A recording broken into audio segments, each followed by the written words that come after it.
A number improves. The headlines become slightly more optimistic. The graph bends in the right direction. For a moment, it appears as though something is getting better. Fewer people are unemployed. The percentage is lower. The direction is positive. But then a quieter detail emerged.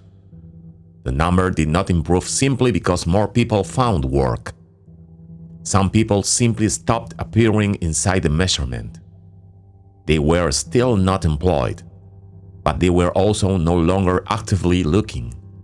And once they stopped looking, they stopped belonging to one of the categories used to calculate unemployment. Nothing dramatic happened. No announcement was made. No alarm went off. A person simply stopped searching, and the number got better. The contradiction is unsettling. How can a problem appear smaller because the people experiencing it became harder to see? At first, this sounds like an economic question. It isn't, because the same pattern appears almost everywhere. A customer stops complaining. An employee stops reporting problems. A patient stops returning. A citizen stops participating. A person stops asking for help. And from the outside, everything becomes quieter. The friction decreases. The signals weaken. The numbers begin to look cleaner. But what kind of improvement depends on no longer being able to see the problem? Systems rarely observe people directly. They observe participation, applications, responses, transactions, surveys, complaints, requests, activity. As long as someone continues producing signals, they remain visible. But when those signals stop, something begins to disappear. Not necessarily the struggle, not necessarily the person, only the evidence that the struggle is still there. And sometimes, the moment the person becomes hardest to see is the moment they stop trying to be seen. Layer 1. The disappearance. Imagine someone looking for work. At first, the process is intense. They update their resume. They search every morning. They apply to positions they want. Then to positions they might accept. Then to positions they once believed were beneath their experience. A week passes. Then another. Some applications receive automated replies. Most receive nothing. At first, silence feels temporary. Then it becomes familiar. The person keeps going. They create new accounts, rewrite the same information, upload the same resume, answer the same questions, again and again. Every action leaves a trace. Every application says, "I'm still here. I'm still looking. I still expect something to happen." Then the rhythm begins to change. Not suddenly, quietly. 20 applications become 10. 10 become 3. One morning, the person sees a notification for a new position and does not open it. The next day, they forget to check. The following week, they tell themselves they will try again later. There is no dramatic moment of surrender. Life simply continues around the search. Bills still arrive. Breakfast still has to be made. Family still calls. The person is still there. The uncertainty is still there. The need for work may still be there. But something else has changed. The signal has become weaker. And eventually, from the point of view of the measurement, the person begins to disappear. Humanly, almost nothing may have been resolved. Administratively, everything has changed. This is where categories become strange.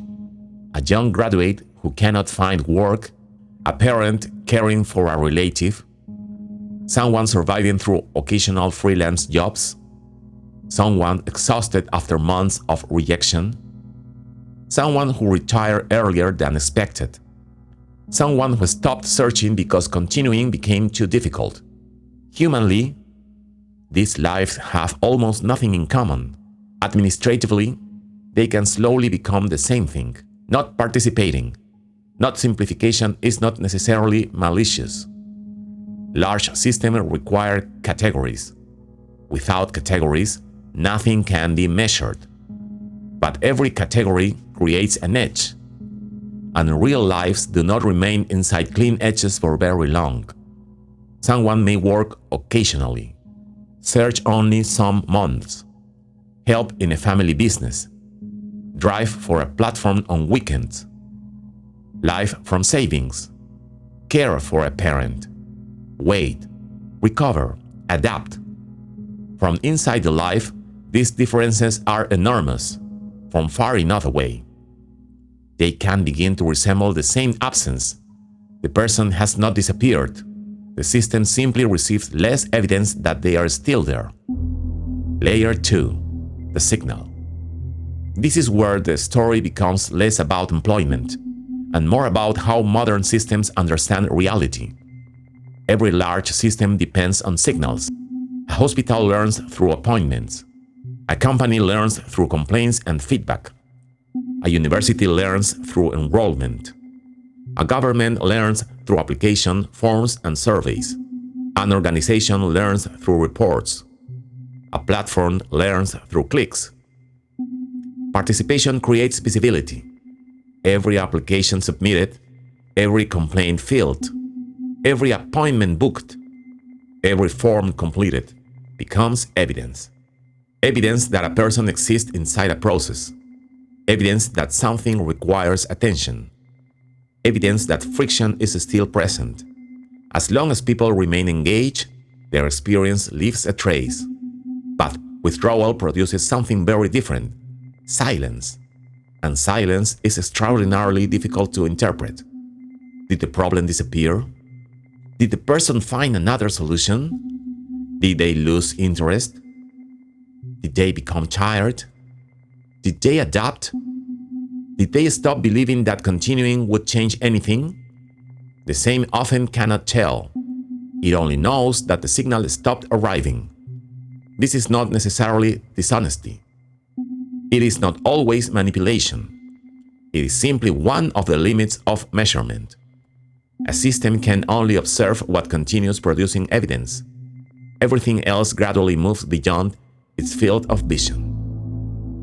That is why absence is so easy to misunderstand. A customer who stops complaining may look like a satisfied customer. An employee who stops reporting problems may look easier to manage. A citizen who stops participating may appear indifferent.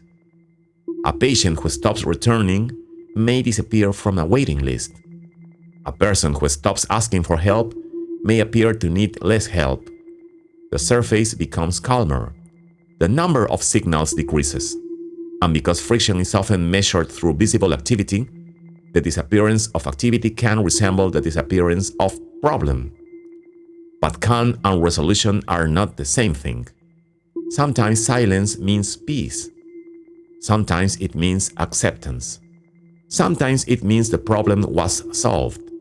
But sometimes, silence is simply what remains after a person has stopped expecting anyone to hear them. This is the hidden weakness inside many systems. They can become increasingly accurate at describing the people who remain, while becoming increasingly uncertain about the people who quietly leave. The people who keep answering surveys are visible. The people who stop responding are not. The customers who remain can be studied. The customers who disappear become harder to understand. The employees who still report problems leave evidence. The employees who stop speaking leave almost none. Over time, the system may know more and more about the people who continue participating, and less about the people for whom participation stopped feeling worthwhile. Human beings do not disappear when they stop producing data. Only their visibility does. And once visibility begins to fade, silence begins to look like information. Layer 3. The adaptation. Most people do not begin by withdrawing. They begin by participating more. They call again.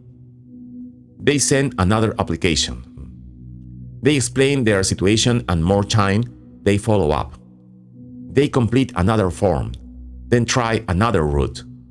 Participation still feels worthwhile because it carries an assumption that somewhere inside the process system is listening. Someone may read the message. Someone may notice the pattern. Someone may eventually respond. Hope is not always the belief that success is certain. Sometimes, hope is simply the willingness to continue producing a signal. As long as people believe their participation matters, they keep participating. But adaptation rarely arrives dramatically. It arrives one small decision at a time. After enough unanswered application, one application is never sent. Another enough automated responses, one message is never written. After enough disappointing conversation, one phone call is never made. After enough complaints that produce nothing, one problem is never reported. There is no single moment when a person announces, "I no longer believe this works." They simply begin doing it less. This can look like passivity from the outside. From the inside, it may feel completely different. Trying has a cost. Every application creates the possibility of reaction.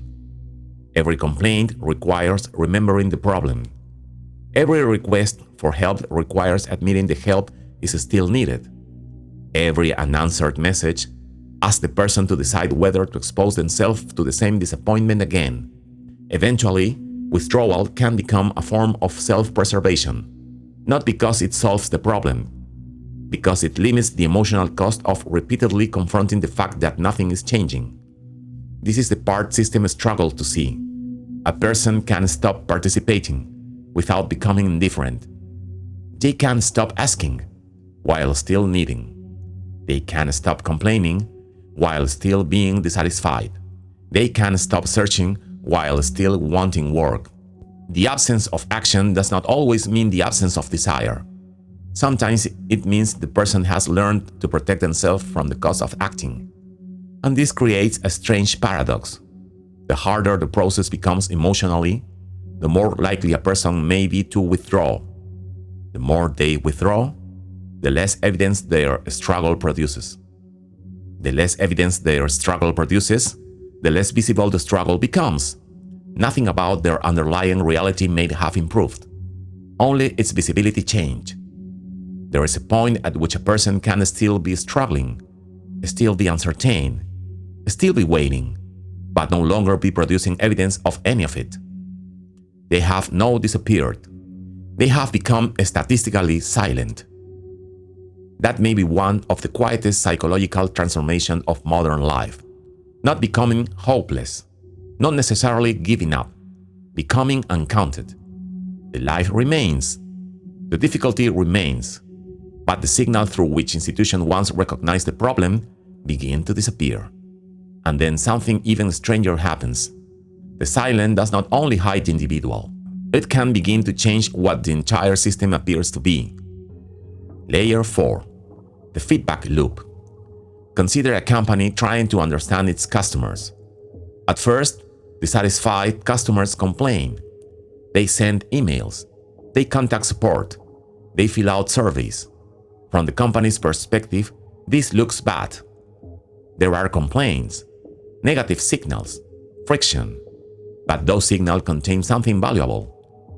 The dissatisfied customers are still visible. The company still has evidence of what is going wrong. Then some of them become tired. They stop writing. They stop calling. Eventually, they leave. Now the number of complaints may fall. Customer support receives fewer angry messages. The surveys may become more positive. The remaining customers may report higher satisfaction. On paper, the system can appear healthier. But something important has happened. Some of the people for whom the system worked worst are no longer inside the process used to evaluate it. Their dissatisfaction did not become satisfaction. It disappeared from the sample. This creates a dangerous feedback loop. The people who remain produce most of the data. The data teaches the system about the people who remain. The system improves itself for the people who remain, and the people who leave become progressively harder to understand. The same pattern can appear in a workplace. Imagine employees reporting the same problem repeatedly. Nothing changes. At first, they speak loudly, then carefully, then occasionally. Eventually, some stop reporting the problem. Management sees fewer complaints. The atmosphere appears calmer. The issue appears less urgent, but the reduction in complaints may not mean the workplace improved. It may mean the employees learned that reporting the problems was useless. The worst experiences can become the least visible, precisely because the people having them no longer expect participation to produce a result. This is the deeper contradiction.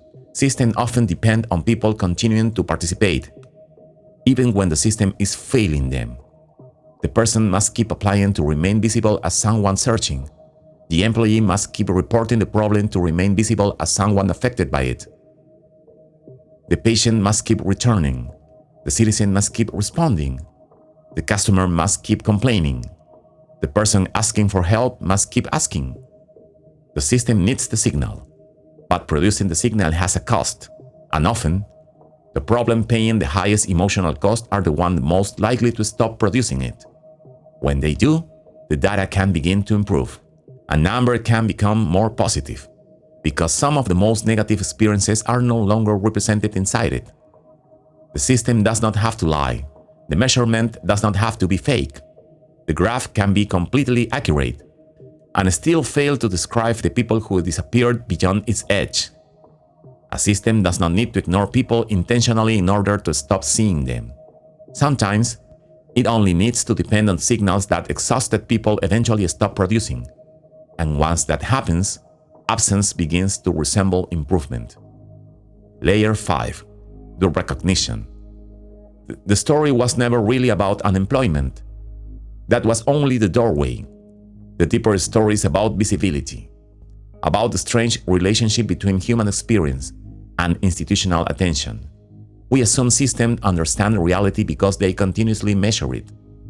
But systems do not measure reality itself.